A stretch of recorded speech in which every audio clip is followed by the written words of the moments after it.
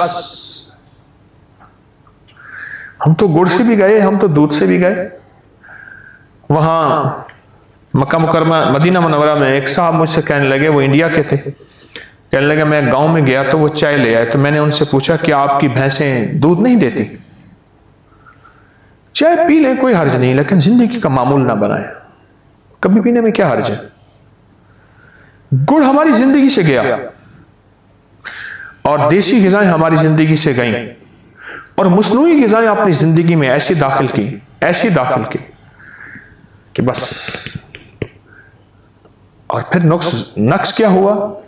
ایک تو جسم کو ہم کھوکھلا کرتے گئے مصنوعی غذاؤں سے، ان میں غذائیت تو کچھ نہیں ہوتی،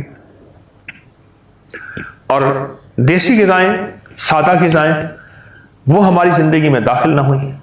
اور دوسرا ظلم یہ کیا کہ فوم پہ سونا شروع کر دیا، فوم پہ بیٹھنا شروع کر دیا، اور فوم کی زندگی میں ہم نے اپنا اوڑھنا بچھونا بنا لیا، اس نے ہمارے جسم کو نچوڑ دیا۔ ایک صاحب کو سمجھ نہیں آ رہی تھی اس بات کی، میں نے اس سے کہا، میں نے کیسا کر فوم کو کاٹ کے نہ اس کی پٹی کسی جسم کے حصے پہ باندھ لے، جیسے پٹی باندھتے ہیں، زور سے باندھ لے اور 3 دن باندھے رکھ، 3 دن کے بعد مجھے بتانا۔ اس نے فوم کی شیٹ لی، اپنے جسم میں باندھی، غالباً اس نے ٹانگ پہ باندھی، اور 3 دن باندھے رکھ۔ 3 دن کے بعد میں نے کہا میرے سامنے آ کے پٹی کھولنا۔ میرے سامنے آیا، پٹی کھولی، تو میں نے کہا اس فوم کو اب تم دیکھو کہ اس میں کوئی تیل ہے، اور اس حصے کو دیکھو جہاں تو نے باندھا تھا۔ آپ یقین جانیے اس حصے کا رنگ بدل گیا، وہ ایسا پیلا ہو گیا جیسے اس میں سے خون اور ہر چیز نچوڑ گئی ہے، بالکل ختم ہو گئی۔ اور کوئی 1.5 مہینے کے بعد جا کے اس جسم کا حصہ اپنی اصلی حالت میں آیا، اور اس نے فوم کو چیک کیا تو اس فوم نے جسم کے خون اور چربی اور جلد کا سارا نچوڑ لیا تھا، سب کچھ نچوڑ کے اس نے اپنے اندر ڈال لیا تھا، اور سارا کچھ جسم سے کھینچ لیا تھا۔ جتنی خوبصورت بیڈ شیٹیں بچھانی ہیں بچھا لیں، اوپر جتنا خوبصورت پھولدار جو ہے نظام بنانا ہے بنا لیں، پر فوم اپنا اثر رکھتا ہے، فوم اپنا اثر رکھتا ہے۔ ہم نے بہت دیر نشست پہ بیٹھنا ہے، اگر آپ کے پاس ریوالونگ چیئر ہے، کوئی فوم سے بھری کرسی ہے، تو اس پہ بیٹھنا ہے، اور یہی سے بواسیر ہوتی ہے، اور اسی سے قبض ہوتی ہے۔ میرے پاس بسوں کے ڈرائیور، ٹرکوں کے ڈرائیور جو 12 گھنٹے، 14 گھنٹے، 24 گھنٹے چلتے ہیں، پیٹ کا بڑھنا، قبض، بواسیر، گیس، بادی، تبخیر، وہ بہت پھکیاں، پاؤڈر، دوائیاں بہت کھاتے ہیں، اور پھر ان کی غذا وہ ہوتی ہے جو ٹرکوں کے اڈوں پہ جو ہے وہ مسالہ دار چیزیں بہت زیادہ استعمال ہوتی ہیں، تیز چیزیں بہت استعمال ہوتی ہیں، غذا وہ ادھر بیٹھنا ایک خطرناک حالت میں۔ بعض عقل مند آدمی آپ نے دیکھے ہوں گے، وہ سیٹوں کے اوپر جو ہے بید کی ایک شیٹ ڈال دیتے ہیں، بید، اور بید وہ ہو جو بانس کا ہو، خالص ہو، یہ ذہن نشین رکھیں، ورنہ ایک اس آپ اوپر شیٹ ایسی ڈالتے ہیں وہ بھی پلاسٹک کی ہوتی ہے، ربڑ کی ہوتی ہے، زہر کے اوپر زہر۔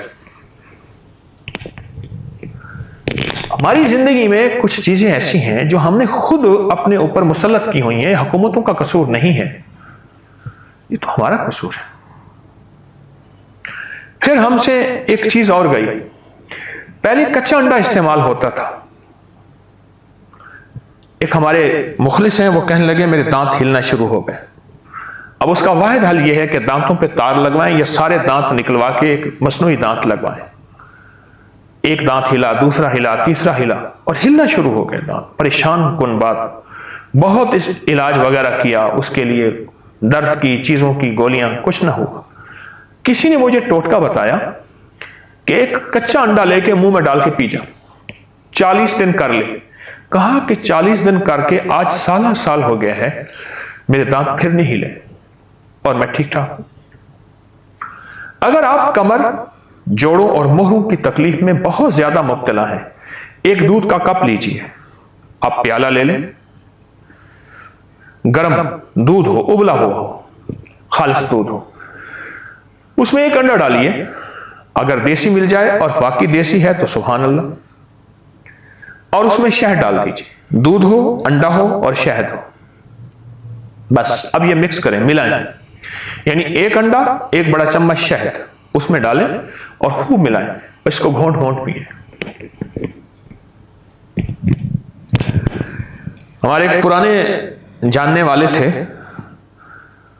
تجربات کے وہ سمجھ لیں کہ پرنسپل تھے، تجربات کے پرنسپل تھے، میں نے ان کا نام رکھا ہوا تھا تجربات کے پرنسپل، بہت تجربات تھے، ان کے مشاہدے کی نظر بہت تیز تھی اور کمال کی باتیں کرتے تھے۔ مجھ سے کہنے لگے، حکیم صاحب آپ کو پتہ ہے کہ مرد کب بوڑھا ہوتا ہے؟ میں نے کہا نہیں۔ کہا جب انڈا، دودھ اور شہد چھوڑتا ہے مرد بوڑھا ہو جاتا ہے، ختم ہو جاتا ہے۔ میں اس کی بات سن کے حیران ہوا، بہت پرانی بات ہے۔ پھر میں نے لوگوں کو بتانا شروع کر دیا، اور جس نے بھی کیا کہنے لگے یہ پرانی ریت روایتیں تھیں ہمارے بڑوں کی، ہم نے چھوڑی اور ہم کہاں سے کہاں گھوم گئے اور گم ہو گئے۔ اور واقعی اسی طرح یہ ٹوٹکا جوڑوں کا علاج ہے، کمر کا علاج ہے، پٹھوں کا علاج ہے اور مہروں کا علاج ہے۔ یہ چھوٹا سا ٹوٹکا تو ہے۔ مجھے یاد ہے کہ میری نانی اماں کی بڑی بہن کے شوہر تھے، انہیں ہم نانا کہتے تھے، بہت بوڑھے تھے، وہ بڑھاپے میں انڈے پی لیتے تھے، ایک انڈا پی لیا، دوسرا پی لیا، تیسرا پی لیا، چوتھا پی لیا۔ ہم حیران ہوتے تھے کہ نانا کیا کر رہے ہیں، بالکل کمزور بوڑھے۔ اور پھر میں نے ان کی زندگی میں اس انڈے کے بعد پھر دیکھا کہ دودھ کا ایک پیالہ پی لیتے تھے گرم گرم، اس میں شہد ملا کے۔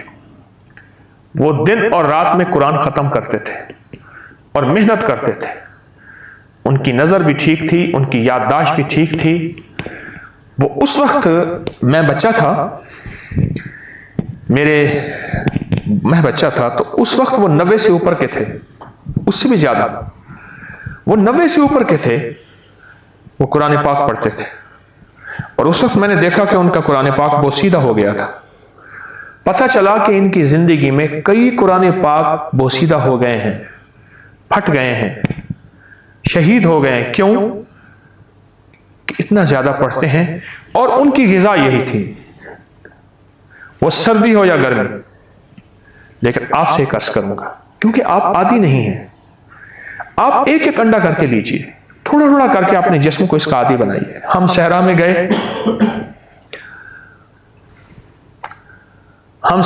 گئے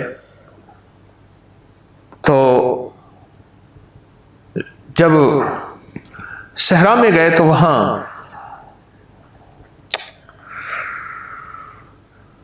وہ گائے کا دودھ لے آئے۔ میں نے ایک صاحب سے کہا کہ میں نے کہا گائے کا دودھ پی لیں آپ، تو مجھ سے کہنے لگے کہ آپ کو علم تو ہے، میں نے آج تک دودھ نہیں پیا۔ میں نے کہا مجھے تو علم نہیں، آپ پہلی دفعہ بتا رہے ہیں آپ کو علم، کیسے علم ہے؟ مجھ سے کہنے لگے کہ میں نے گائے کا دودھ نہیں پیا، اگر پیوں گا تو مجھے دست موشن شروع ہو جائیں گے۔ لیکن انہوں نے چند گھونٹ پی لیے، تھوڑی دیر ہوئی، آ رہے ہیں جا رہے ہیں، آ رہے ہیں جا رہے ہیں۔ میں نے کہا کیا بات ہے؟ کہا کہ یہیں آ کے آپ کے ساتھ رہ کے کچھ فطری زندگی، فطری غذائیں اور فطری چیزوں کو ہم نے استعمال کرنا سیکھا۔ ہمارے ماں باپ نے کبھی ہمیں سکھایا ہی کچھ نہیں، ہمارے ماں باپ نے ہمیں یہ زندگی کی تربیت ہی نہیں دی۔ جو زمانے میں ہوا اٹھی ہے کھلانے پلانے کی، ماں باپ نے بھی وہی کھلایا پلایا۔ جو زمانے کا رواج ہے ماں باپ بھی وہیں چلتے ہیں۔ تو میں عرض کروں گا کہ آپ پہلے ایک انڈا، ایک کپ دودھ اور ایک تھوڑا سا شہد، اس کو معمول میں لے آئیں، اس کو معمول میں لے آئیں۔ پھر آہستہ آہستہ آپ کیونکہ میں نے نانا کی زندگی میں دیکھا، شاید ان کا تو ساری زندگی کا یہ نظام تھا، انہوں نے مرغیاں اپنی رکھی ہوئی تھی اور مرغیاں انڈا دیتی تھیں، اور بعض اوقات شور شرابہ بھی ہوتا تھا کہ فلاں جو ہے انڈا چرا کے لے گیا، تو ان کی تو انڈے کھانے کا مزاج تھا، ان کی طبیعت کا حصہ بن گیا تھا، پھر ان کے لیے گرمی سردی کچھ نہیں تھی، پھر ان کا ایک عمر کا حصہ تھا۔ بہرحال انڈا، دودھ اور شہد، انڈا، دودھ اور شہد، یہ آپ کی زندگی میں حیرت انگیز رزلٹ رکھتے ہیں، نتائج رکھتے ہیں۔ کس معاملے میں؟ کمر کے معاملے میں، مہروں کے معاملے میں، پٹھوں کے معاملے میں، اعصاب کے معاملے میں۔ اس کو ضرور اپنے ساتھ شامل کیجیے۔ ایک اور چیز عرض کروں گا جو کہ کمر، مہروں اور جوڑوں کے لیے نہایت لاجواب ہے، وہ ہے ہلدی اور دار چینی، بس ہم وزن۔ ہلدی اور دار چینی۔ ہلدی پیسی ہوئی نہ لے کبھی بھی، بغیر پیسی لیجیے، اور دار چینی بھی۔ ان کو ہم وزن 50-50 گرام لے لیں، ہم وزن باریک پیس لیں، اور ہم وزن باریک پیس کر اب اس کا 1 چمچ یا آدھا چمچ منہ میں ڈال کے اوپر سے پانی پی لیں۔ شہد میں تو اکثر شہد میں ملا کے استعمال کراتا ہوں، بلکہ میں تو شہد میں ملا کے ڈبوں میں بند کرا کے رکھ دیتا ہوں۔ مثلاً 50 گرام ہلدی ہے، 50 گرام دار چینی ہے، تو اس میں 1 پاؤ آپ شہد ڈال دیجئے، 250 گرام، اور شہد ڈال کے اس کو مکس کر لیں، رکھ دیں۔ اب جب بھی استعمال کرنا ہو کہ 2-3 دفعہ چمچ سے اس کو ہلا کے آپ 1 چمچ بڑا یا چھوٹا صبح دوپہر شام یا صبح شام لے لیں۔ پہلے طبیعت کے موافق آدھا چمچ لے لیں، پھر آدھے سے کچھ زیادہ کر لیں، پھر 1 چمچ کر لیں، طبیعت کے مطابق۔ یہ چیز بہت زبردست ہے جوڑوں کے لیے، کمر کے لیے، مہروں کے لیے، اور ڈسک کے مسائل، کمر کے مسائل اور جوڑوں کے مسائل کے لیے، اور پٹھوں کے کھچاؤ کے لیے بہت کمال چیز ہے۔ چوٹ کے لیے ہلدی کا استعمال ہوتا ہے، جوڑوں کے لیے ہلدی کا استعمال بہت پرانی روایت ہے۔ حاملہ عورت کو اس سے پہلے ہلدی ہی استعمال کراتے تھے، اس کے لیے باقاعدہ کچھ چیزیں بنتی تھیں جس میں ہلدی کا استعمال ہوتا تھا، اور اس کا نفع اور فائدہ یہ ہوتا تھا کہ حاملہ عورت دوسرے تیسرے دن گھر کا سارا کام کرتی تھی، اور پہلے دن گھر کا سارا کام کرتی تھی، اور جسم ساتھ دیتا تھا، اور ہر سال بچہ لیکن جسم ساتھ دے رہا ہوتا تھا۔ وہ پرانی روایتی غذائیں، وہ پرانی روایتی دوائیں، وہ پرانی روایتی چیزیں جو ہماری زندگی میں شامل ہوئیں تو جسم صحت مند ہو گیا اور تندرست ہو گیا، اور حیرت انگیز طور پر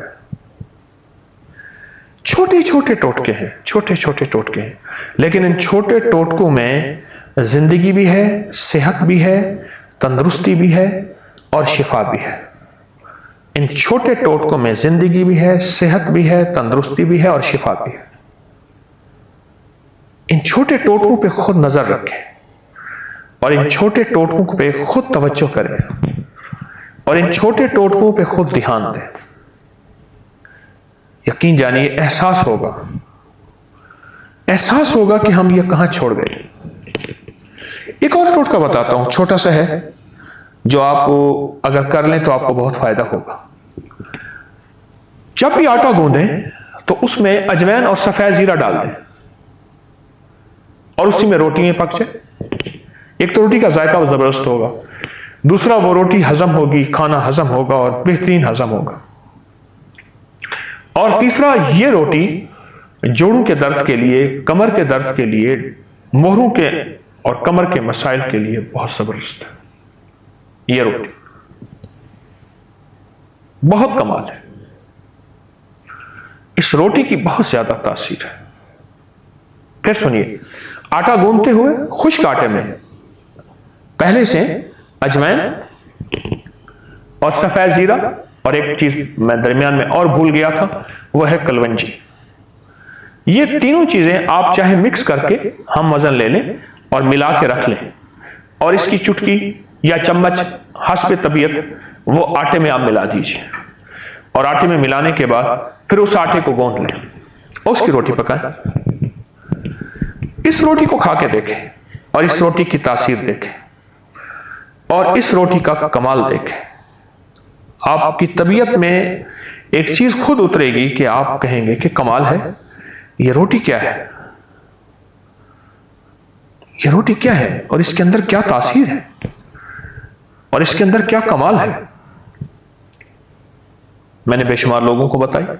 میں آپ کو جتنی بھی چیزیں آپ بتا رہا ہوں، یہ وہ تجربات ہیں، یہ وہ مشاہدات ہیں جو ایک پہ نہیں، سینکڑوں پہ نہیں، بلکہ اس سے زیادہ لوگوں میں آزمائے ہوئے ہیں، اور جس نے بھی کچھ عرصہ، کچھ دن، کچھ ہفتے یہ کیا، اس کو فائدہ ہوا، اس کو نفع ہوا۔